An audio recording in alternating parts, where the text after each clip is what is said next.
ሰውየው ሳይክል እየነዳ ያለ የፖሊስ መኪና ከኋላ መጥቶ ይገጨዋል። ፖሊሶቹም ይቅርታ ለመጠየቅ ፍላጎት አልነበራቸውም። ይባስ ብለው ሁለቱ የፖሊስ አባላት ወደ መሬት እንዲተኛ አዘዙ። ሰውየው ምንም ምርጫ ስለሌለው ትዕዛዛቸውን አክብሮ ወደ መሬት ተኛ። የሆነ ሆኖ መታወቂያውን ከተመለከቱ በኋላ ምንም አይነት የወንጀል መዝገብ እንደሌለበት አወቁ። ከዛም የያዘውን ቦርሳ ያለ ፍቃዱ መፈተሽ ጀመሩ።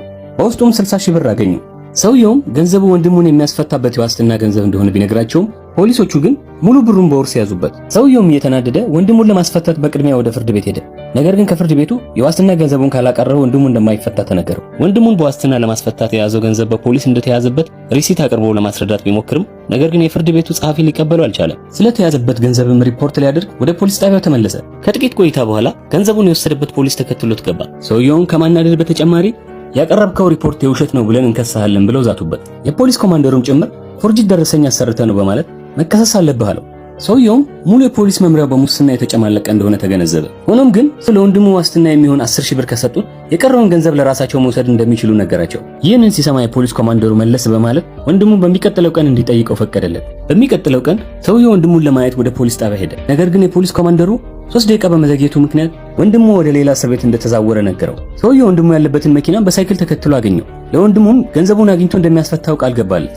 ወንድሙም ተማምኖበት እሺ አለው። ሰውየው ወደ ስራ አጋሩ ጋር በመደወል ገንዘብ እንዲያበድረው ጠየቀው። በዚያው ቅጽበት ፖሊሶች የፍተሻ ፍቃድ በመያዝ ወዳለበት ሬስቶራንት መጥተው ሰውየውን ለደህንነቱ ሲባል ያዙት። በሁኔታውም እጅግ በመበሳጨት ከዚህ በኋላ ለምንም ነገር ግድ እንደሌለው በማሰብ ወደ ፖሊስ ጣቢያው ተመልሶ ሄደ። ወደ ፖሊስ ጣቢያም ሄዶ ከፖሊስ ኮማንደሩ ጋር ተገናኘ።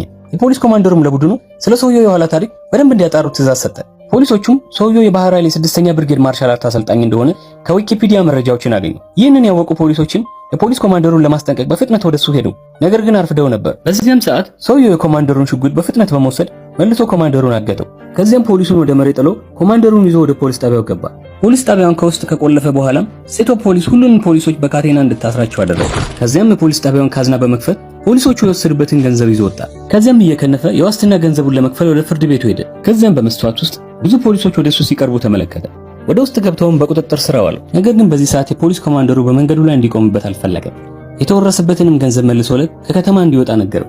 ነገር ግን ወንድሙም በፖሊሶቹ ቸልተኝነት ምክንያት ሞቶ አልጋ ላይ ሲያገኘው ወዲያውኑ ወደ ከተማ ተመልሶ ሄደ። ወደ ከተማ ተመልሶ ሲሄድም አንድ ፖሊስ መኪናውን እንዲያቆም አዘዘው። መኪናውን ሲያቆምም ባልጠበቀበት ሁኔታ ተኩስ ከፈተበት። ሰውየውም የኤሌክትሪክ ማደንዘዣውን ወስዶ ፖሊሱን አደንዝዞ ጣለው። ለኮማንደሩም ስልክ ደውሎ ሲያናግረው ፖሊሶቹም የሰውየውን ስልክ ጠልፈው የስልኩን አቅጣጫ ተከትለው ሲሄዱ ፖሊሱ ጓደኛቸው ታግቶ መኪና ውስጥ አገኙት። ሰውየው መኪናውን በፍጥነት እየነዳ የፖሊስ ጣቢያ አጥሩን ጥሶ ገባ።